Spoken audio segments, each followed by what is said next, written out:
Hello everyone.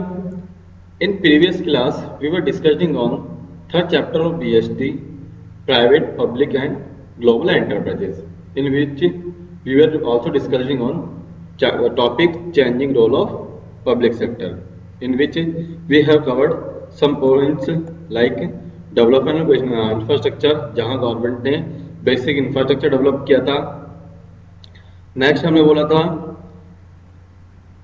जो regional balance है, equal balance हमारा लेके चलना है, साथ में इकोनॉमिक स्केल्स भी लेना है, हमारा प्रॉफिट भी जनरेट करना है, या फिर इंडस्ट्रीज को डेवलप करना है, प्राइवेट सेक्टर्स को कंट्रोल करना है। और उसके बाद हमने बात की थी हमारा जो सब्सटीट्यूट्स आने चाहिए, इंपोर्ट होना चाहिए, एक्सपोर्ट होना चाहिए, सब बातें डिस्कस कर लिया था। उसके बाद हमारा टॉपिक चला था government policy in towards the public sector since 1991। 1991 में हमारा जो रिफॉर्म हुआ वो रिफॉर्म क्या था, उसका हमारे को क्या बेनिफिट मिला। उसमें हमने देखा था कि जो हमारे 4 मेजर रिफॉर्म हमने किए थे, जहां पर जो पीएसयूज थी उनको स्ट्रक्चर किया, जो कैपेबल नहीं थी उनको शट डाउन किया, यहाँ पर गवर्नमेंट ने डिसइन्वेस्टमेंट किया, साथ में वर्कर्स का भी प्रोटेक्शन दिया।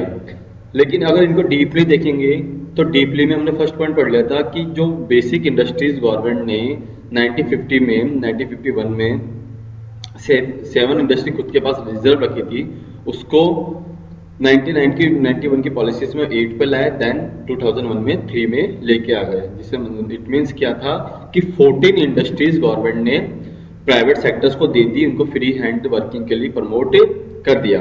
यहां तक हमने देखा था। आज का जो हमारा टॉपिक रहेगा वो स्टार्ट होगा disinvestment of shares of A select set of public sector enterprises. जो हमने ये रिडक्शन कर रहे हैं उनको डीपली पढ़ने वाला है डिसइन्वेस्टमेंट। डिसइन्वेस्टमेंट का मीन था सीधे सीधे कि गवर्नमेंट खुद का इन्वेस्टमेंट अब क्या है कम करके अब क्या प्राइवेट सेक्टर्स को प्रमोट करने वाली है। Disinvestment select set of public sector enterprises. Disinvestment involve the sale of equity shares.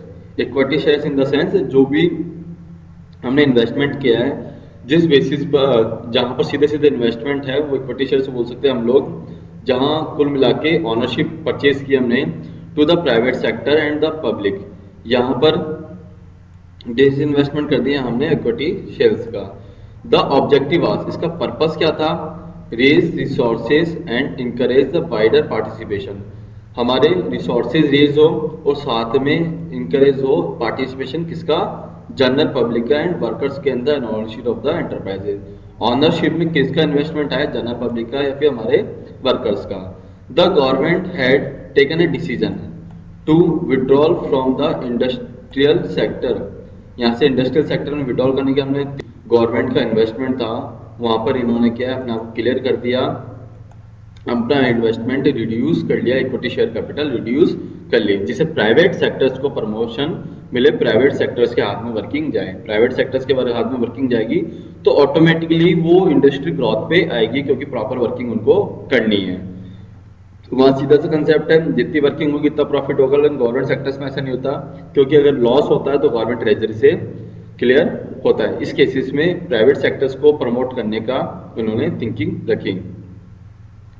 It was expected that, उन्होंने क्या एक्सपेक्टेशन रखी, this would lead to improving managerial performance. हमारा ऐसा करने का पर्पस क्या था, जिससे मैनेजरियल परफॉर्मेंस इंक्रीज हो, बिल्ड हो and ensure financial discipline, financial discipline में रहे, लॉसेस नहीं हो। But there remains a lot to be done in this area. हमने कुछ एक कमियां रही, बाकी हमने प्रॉपर वे में वर्किंग कर लिया। The primary objective of privatising public sector, disinvestment या प्राइवेटाइजिंग सिंगल थिंग मान के चल रहे हैं हम लोग। उसका ऑब्जेक्टिव क्या रखे हम लोग, हमने बेसिक टारगेट क्यों रखा, क्या ऑब्जेक्टिव्स थे, क्या टारगेट्स थे, तो देखेंगे। Releasing the large amount of public resources locked up in the non strategic public sector enterprises. देखा जाए तो गवर्नमेंट ने सब हैवी इंडस्ट्रीज में इन्वेस्टमेंट करा था, हैवी इन्वेस्टमेंट था, तो कहीं ना कहीं जो गवर्नमेंट के रिसोर्सेज थे, मनी थी, वो लॉक थी। मतलब कहीं ना कहीं पैसा फंसा हुआ था, लार्ज अमाउंट जो गवर्नमेंट का था वो लॉक था, so that they can be utilise on the other social priorities. अब गवर्नमेंट को लगा कि उस मनी को फ्री करके जैसे ही वो सेल करेंगे प्राइवेट सेक्टर्स को अपने इन्वेस्टमेंट, तो वहां से मनी आएगी। उस मनी को वो अदर सेक्टर्स में, अदर सोशल प्रायोरिटी के सेक्टर्स में इन्वेस्ट करे, अदर सेक्टर में इन्वेस्ट करे। इस पर्पज से उन्होंने वापस से वो पैसा यूज लेना स्टार्ट किया, वहां से पैसा खींचना चालू कर दिया। Such as basic health, family welfare या प्राइमरी एजुकेशन, इन सेक्टर्स को प्रमोट करने की रिक्वायरमेंट थी, इसलिए इंडस्ट्री से पैसा निकालना स्टार्ट किया, इन्वेस्टमेंट सेल करना चालू किया, और प्राइवेट, जिससे प्राइवेट सेक्टर प्रमोट होगा और हमारा जो मनी फ्री होगी उनको हम इन सेक्टर्स में लगा सके। इस ऑब्जेक्टिव के साथ हमने प्राइवेटाइजेशन स्टार्ट किया। Second is reducing the huge amount of public डेब्ट एंड इंटरेस्ट बर्डन। कहीं ना कहीं गवर्नमेंट का पैसा की मनी थी, वो कहीं ना कहीं वो भी कहीं से लोन ले रखी थी, या तो हमारे इंटरनेशनल लेवल पे या अदर लेवल पे। तो वो अगर ह्यूज अमाउंट फ्री होगा तो जो पब्लिक डेब्ट था, बर्डन था गवर्नमेंट पर डेब्ट का, वो फ्री होगा, जो इंटरेस्ट जा रहा था वो भी फ्री हो जाएगा, तो यहाँ पर गवर्नमेंट का बर्डन भी फ्री होगा। ट्रांसफरिंग द कॉमर्शियल रिस्क, जो कॉमर्शियल रिस्क होते थे to the private sector, so that the funds are invested in the able project.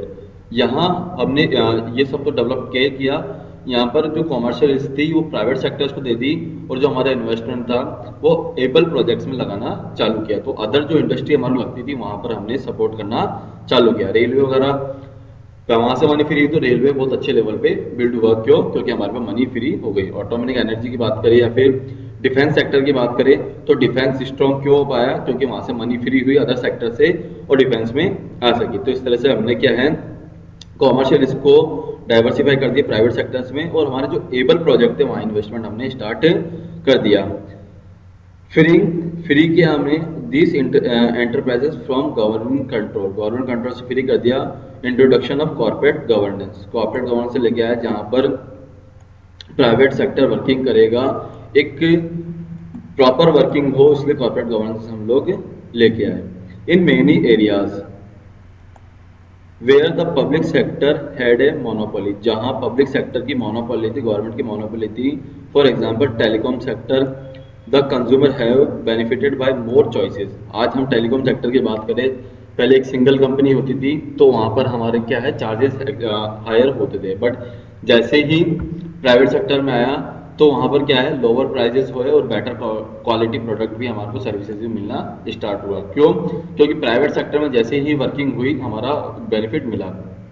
हाँ, जैसे रिलायंस, जियो, ये सब जो भी है उनका बेनिफिट हमारे को अल्टीमेटली मिल रहा है। पहले इतना नहीं मिल पाता था, क्योंकि इस तरह से हमने टॉपिक जो कवर किया, ये था हमारा डिसइन्वेस्टमेंट, जिसका बेसिक पर्पज सीधे सीधे क्या था कि गवर्नमेंट खुद का पार्टिसिपेशन कम करे और जो प्राइवेट सेक्टर्स है उनको प्रमोट करे। प्रमोट करने से क्या है, ये सब हमने बेनिफिट देख लेते हैं, इसका बेसिक ऑब्जेक्टिव हमने कवर कर लिया था। ये हमारे डिसइन्वेस्टमेंट हुआ।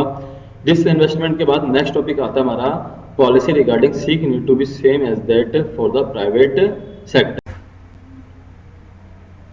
Next is policy regarding sick unit to the same as the private sector. जो हमारी सीक यूनिट बच रही थी, हमारे को लगता था ये कैपेबल नहीं है, तो हमने क्या किया था, उसको BIFR को रेफर कर दिया था। उसकी रेस्पॉन्सिबिलिटी थी वो कैसे क्या उसको बिल्ड करेगी, अगर लगता है कैपेबल हो सकती है तो उसको रन करेगी, अदरवाइज उसको क्या कर देगी, क्लोज कर देगी। All public sector units were refer to the BIFR, ठीक है, to the decide whether, decide करने के लिए कि सीक यूनिट मीन से जो कंटिन्यूस लॉस में है वाज टू रिस्ट्रक्टेड, या तो हम उसको कंटिन्यू रिकंस्ट्रक्शन करें उसका, या अदरवाइज क्लोज कर दें। द बोर्ड, जो भी हमारे BIFR है, हैज रिकंसिडर्ड रिवाइवल और रिहेबिलिटेशन, या तो हम उसको जैसा है वो कंटिन्यू करें, रिहेबिलिटेशन करें, उसको रीबिल्ड करें, जहां सपोर्ट करें गवर्नमेंट से सपोर्ट हमारे को मिलेगा। Scheme for some cases and binding up for a number of units. कुछ ही केसेस में या तो खुद ने बिल्ड किया या फिर अदर्स प्राइवेट सेक्टर्स को दे दिया कि आप बिल्ड करके हमारे को दो। अगर लगता है नहीं है नीड, तो हमने क्या कर दिया, इसको वेंडिंग अप कर दिया। There is a lot of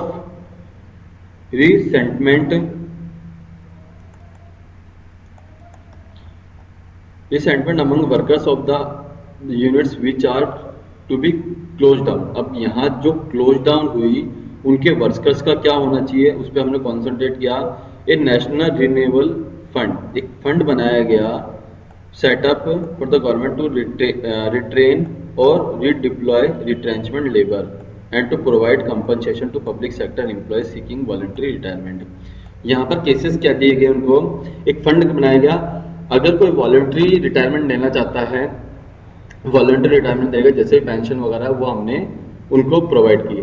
but जब शटडाउन हो गई कंपनीज, उनके जो रिट्रेंच लेबर थे, जो ऑलरेडी गवर्नमेंट एम्प्लॉयज थे, उनको हमने उनके साथ प्रॉब्लम ना हो वर्कर के साथ, तो इसलिए उनको हमने कंपनसेशन देके या फिर अदर सेक्टर में सेंड करके या फिर अदर जॉब्स दिला के कहीं ना कहीं जैसा हम उनको ठीक लगा वैसा हमने उनके साथ किया। इस तरह से उनके साथ भी कहीं ना कहीं कोई प्रॉब्लम नहीं है। There are many enterprises which are sick, बहुत सारे एंटरप्राइजेस जो सीक थी, are not capable of being revived as they have accumulated huge losses. ऐसी बहुत सारी थी जिनके लॉसेस बहुत सारे थे, जिनको वापस रन करना पॉसिबल नहीं था। विद द पब्लिक फाइनेंस, जो पब्लिक फाइनेंस में चल रही थी, चाहे वो सेंट्रल गवर्नमेंट की और फिर स्टेट गवर्नमेंट की, are just not able to sustain them much longer. लंबा चलाना पॉसिबल नहीं था। द ओनली ऑप्शन अवेलेबल, क्या ऑप्शन था? Government such cases to close down this undertaking after providing safety net for the employ.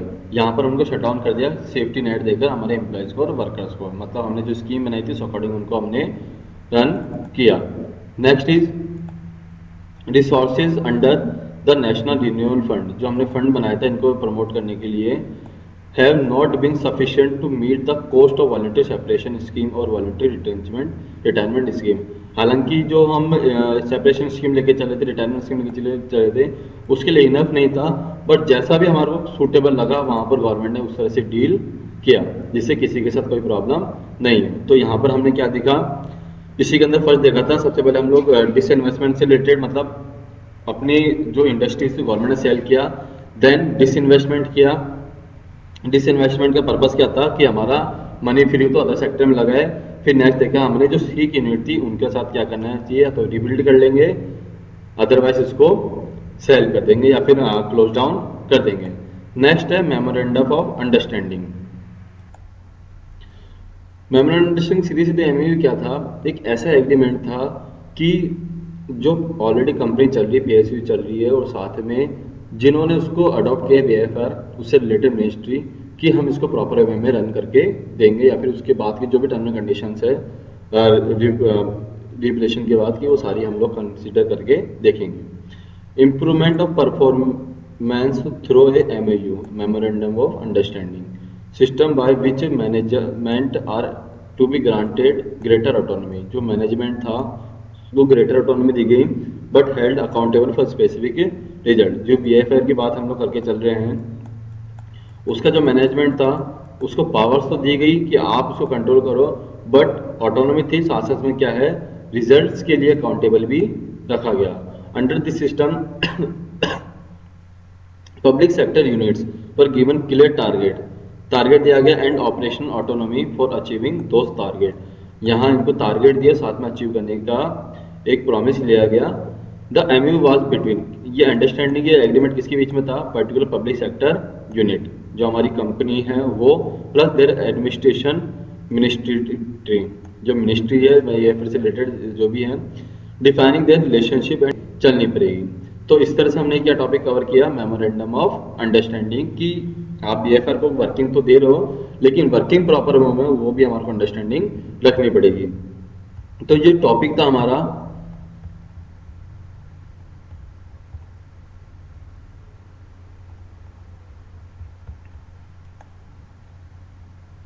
Changing role of public sector, वो हमने यहाँ पे डिस्कस किया, जिसका